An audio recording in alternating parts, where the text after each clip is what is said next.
भारत एक ऐसा देश है जहां पर आप विश्वास करें या न करें, लेकिन लोग आपको अंधविश्वास के चंगुल में फंसा ही लेते हैं। इसी अंधविश्वास के कारण न जाने कितने परिवार तबाह हो गए। आज की ये कहानी ऐसे अंधविश्वास की है जिसने गुजरात के रहने वाले जयेश भाई के परिवार को वो दिन दिखाए जो वो कभी सपने में भी सोच नहीं सकता था। पड़ोसी, आपके बेटे पर किसी का साया है। मेरी मानो तो इसे बंगाल लेकर चले जाओ। औरत, अरे जयेश भाई, करोड़ों की संपत्ति है, कंजूसी क्यों कर रहे हो? जब बेटा ही नहीं रहेगा तो करोड़ों का क्या अचार डालोगे? जय भाई और उनकी पत्नी लोगों की बातें सुन और अपने बेटे को बेचैन दर्द में तड़पता देखते हैं। सुमित लगभग 7 से 8 सालों से बिस्तर से नहीं उठा था। वह कुछ बोलता भी नहीं था, बस पलके झपकाए ही सब कुछ देखता रहता था।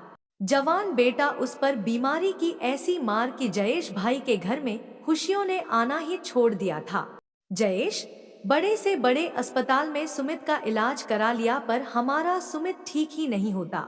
यहाँ तक कि हाकिम, मालवी, तांत्रिक, अघोरी सबके चक्कर में लाखों रुपए भी दान कर दिए, पर सुमित की हालत में रत्ती भर भी सुधार नहीं आया। आधी रात को शमशान घाट जाना, कच्चा मांस कौ को खिलाना, पीपल के पेड़ में 13 अमावस पानी देना, कितना कुछ तो करके देख लिया, और अब आप लोग बंगाल जाने की बात कर रहे हैं। भला ऐसा क्या है वहाँ जो पूरे भारत में कहीं नहीं है? जयेश के इस सवाल पर सब लोग शांत हो गए कि तभी जयेश भाई की पत्नी विमला ने अपने पति से कहा, विमला, सुनिए जी, चलकर देख लेते हैं एक बार। क्या पता दवा ना सही कोई दुआ ही हमारे बेटे को ठीक कर दे। एक माँ का दिल अभी भी उम्मीद लगाए था कि किसी तरह उसका बेटा बस ठीक हो जाए। विमला की बातें सुन जयेश भाई भी अपना मन मार कोलकाता के नीमतला पहुंच गए, जहां इस बात की चर्चा बहुत मशहूर थी कि नीमतला घाट पर काले जादू की मदद से किसी मुर्दे में भी जान फूंकी जा सकती है। जयेश और विमला भी निमतला घाट पहुंचे ही थे कि उन्होंने देखा कि अघोरी अपनी जीप पर कपूर जलाकर एक औरत के चारों तरफ चक्कर काट रहा था। वो औरत भी बेजान सी लेटी हुई अघोरी को सामने देख रही थी। उस औरत की हड्डियां तड़पने को हो रही थी, पर जैसे ही अघोरी ने अपने मुंह में जल रही कपूर की एक फूंक उस औरत के मुंह पर मारी, वो बेजान सी औरत एक पल में उठकर बैठ गई। यह देख आसपास मौजूद लोग भी खुशी से झूम उठे। उस अघोरी ने सचमुच जयेश और विमला की आंखों के सामने बेजान जिस्म में जान डाल दी थी। अपनी आंखों से चमत्कार होते देख जयेश और विमला की आंखें भी चमक उठी थी। जयेश ने जब आसपास पता किया तो मालूम हुआ कि उस अघोरी का नाम ब्रजलाल है, जो इस तरह की झाड़ फूंक और काले जादू में माहिर है। जयेश अपने बेटे को ठीक करने के लिए कोई भी मौका खाली नहीं जाने देना चाहता था। वो तुरंत अपने बेटे सुमित को अघोरी ब्रजलाल के पास ले गया, पर अघोरी ब्रजलाल ने जब सुमित की हालत देखी तो उसे छूने से भी इनकार कर दिया। अघोरी, जयेश, तेरे बेटे पर किसी डायन का साया है। सच कहूँ तो इसके पास केवल 13 दिन बचे हुए हैं। मैं भी अब इसे नहीं बचा सकता हूँ। जाओ, इसे यहाँ से ले जाओ। मैं तुम्हारी कोई मदद नहीं कर सकता। अघोरी ब्रजलाल की बातें सुन विमला और जयेश उसके पैरों में गिर गए। जयेश, अघोरी बाबा, ऐसा मत बोलिए। हम लोग बहुत आस लेकर आपके पास आए हैं। बाबा, आपको जितना पैसा चाहिए मैं आपको देने के लिए तैयार हूँ। बस किसी तरह मेरे बेटे को ठीक कर दीजिए। विमला और जयेश की बात सुन अघोरी का मन भी पसीज गया। उसने सुमित के सिर पर हाथ फेरते हुए कहा, अघोरी, ठीक है, मेरे पास एक जिन्नात की आत्मा कैद है तो मैं उसकी और तेरे बेटे में जिस डायन का साया है उसकी लड़ाई करवाऊंगा और तेरे बेटे को पूरी तरह से ठीक कर दूंगा। पर पहले बता दूं, इस विद्या में लाखों का खर्चा होता है और जयेश, तुम्हें उस जिन्नात की आत्मा को अपने अंदर समाना होगा और तुम्हें अपने बेटे के ऊपर उस डायन के साये से लड़ना होगा। यही आखिरी रास्ता है जिससे तुम्हारा बेटा ठीक हो सकता है। अघोरी की बात सुन जयेश चौंक गया। उसने अपने बेटे की जान के लिए अपनी जान दांव पर लगा दी थी। बहुत सोचने के बाद जयेश और विमला ने हाँ कर दी, जिसे सुन अघोरी ब्रजलाल ने दोनों को आधी रात के पहर अकेले 25 लाख रुपयों के साथ शमशान घाट बुलाया था, जहां अघोरी ब्रजलाल आधी जली चिता में आहुति डाल के मंत्र पढ़ रहा था। अघोरी, आ गए तुम लोग, मैं तुम लोगों का इंतजार कर रहा था। बहुत खुशकिस्मत है तुम्हारा बेटा। ये देखो, बड़ी मुश्किल से कुंवारी लाश मिली है मुझे। बस चिता की आग बुझने से पहले ही हमें तुम्हारे बेटे को ठीक करना होगा। वो पैसों को मेरे हवाले कर दो, और जब तक पूजा नहीं हो जाती मेरी पूजा में कोई विघ्न नहीं डालेगा। तभी जयेश ने कहा, जयेश, नहीं नहीं, ऐसा कुछ नहीं होगा। मैं अपने बेटे को कुछ भी नहीं होने दूंगा। आप बस जल्दी से मेरे जिन्नात की आत्मा डालिए, बाकी मैं उस डायन को संभाल लूंगा। ये कहते हुए जयेश पैसों से भरा बैग अघोरी को दे दिया। अघोरी ने भी पैसे मिलते ही अपने अनुष्ठान का काम शुरू कर दिया। उसने पहले तो जयेश के माथे पर किसी जानवर का खून लगाकर उसे चिता के सामने बैठा दिया। फिर उसके हाथ में खोपड़ी पकड़ाकर उसके चारों तरफ घूमने लगा और मंत्र पढ़ने लगा। विमला भी कोने में खड़ी ये सब होते देख रही थी और मन ही मन ये दुआ कर रही थी कि जल्दी उसका पति और उसका बेटा दोनों सही सलामत लौट आएं।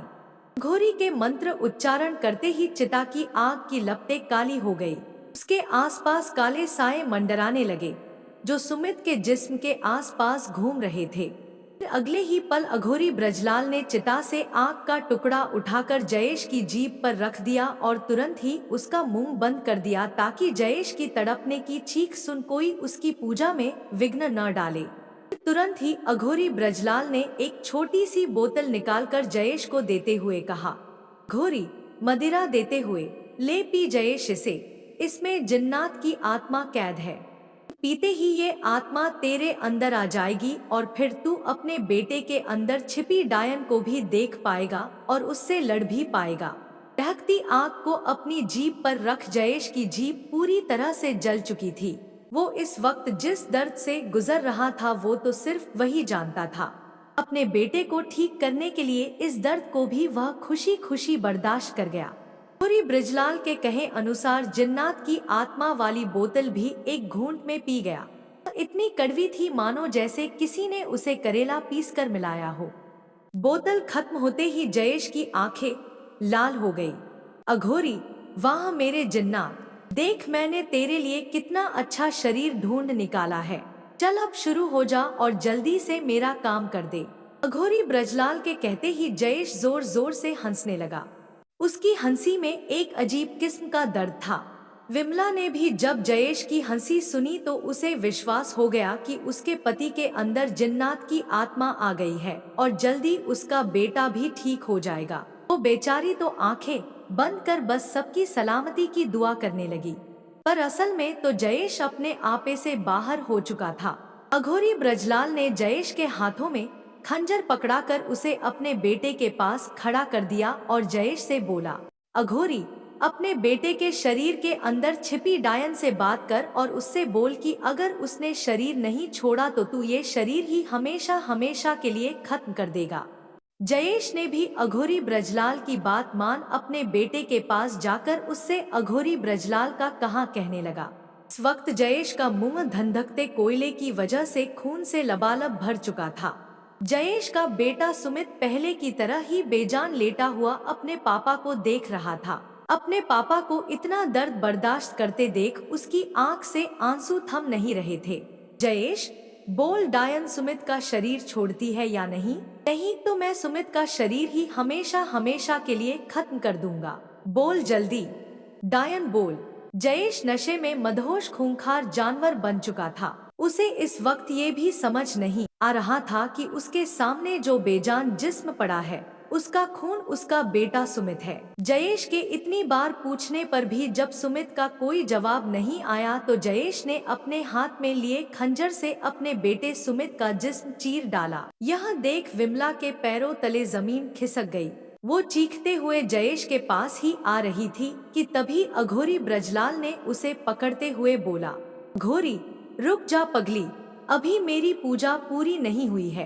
मुझे 2 और लोगों की बलि देनी थी, अभी तो एक का मरना बाकी है। वैसे तो साल में एक दो बार ऐसा होता है। तुम जैसे अमीर अपने विश्वास के चक्कर में मेरे पास मरने के लिए चले आते हो और बदले में खूब सारे पैसे भी देते हो। यह कहते हुए अघोरी विमला को खुद से दूर झटक देता है और जयेश के पास जाकर उसके सर पर प्यार से हाथ फेरने लगता है। जयेश, मालिक, मुझे माफ कर दो। मैं आपका एक छोटा सा काम भी नहीं कर पाया। मैं सुमित के शरीर से उस डायन को नहीं निकाल पाया मालिक, मुझे माफ कर दो। अघोरी, नहीं मेरे गुलाम, मेरी अदालत में माफी नहीं, सजा मिलती है, सजा, मौत की सजा। तो अब तुझे पता है ना कि तुझे क्या करना है। अघोरी के कहते ही जयेश खुद व खुद अपने हाथ में पकड़े खंजर को अपनी गर्दन पर रख लेता है और सीधा जलती हुई चिता की तरफ चलने लगता है। विमला भी चीखते हुए अपने पति को ये अनर्थ करने से रोक रही होती है। विमला, रुक जाओ सुमित के पापा, यह न करो। बेटा तो छोड़ कर चला गया, अब आप भी जा रहे हो। मैं कहती हूँ रुक जाओ सुमित के पापा, होश में आओ। पता नहीं इसने आपको क्या पिला दिया है, होश में आओ, मैं कहती हूँ। विमला चीख चीख कर जयेश को रोकने की नाकाम कोशिश करती रहती है, पर जयेश ने विमला की एक नहीं सुनी और चिता के पास पहुंचकर एक झटके में जयेश ने अपना सर अपने धड़ से अलग कर दिया और घुटनों के बल चिता पर ही जा गिरा। पहले बेटा फिर पति, एक रात में विमला ने अपना बसा बसाया घर तबाह कर लिया था। कहते हैं इस हादसे के बाद विमला पागल हो गई और आज भी वो उसी नीमतला घाट पर किसी तरह अपना गुजर बसर कर रही है। लेकिन इस घटना ने बहुत ही बड़ा सवाल खड़ा कर दिया है कि क्या सही में भारत में काले जादू या झाड़ फूंक के नाम पर अंधविश्वास होता है, और अगर होता भी है तो किस कारण से होता है, और इस तरह अंधविश्वास के नाम पर कब तक मासूम लोगों की बलि चढ़ती रहेगी।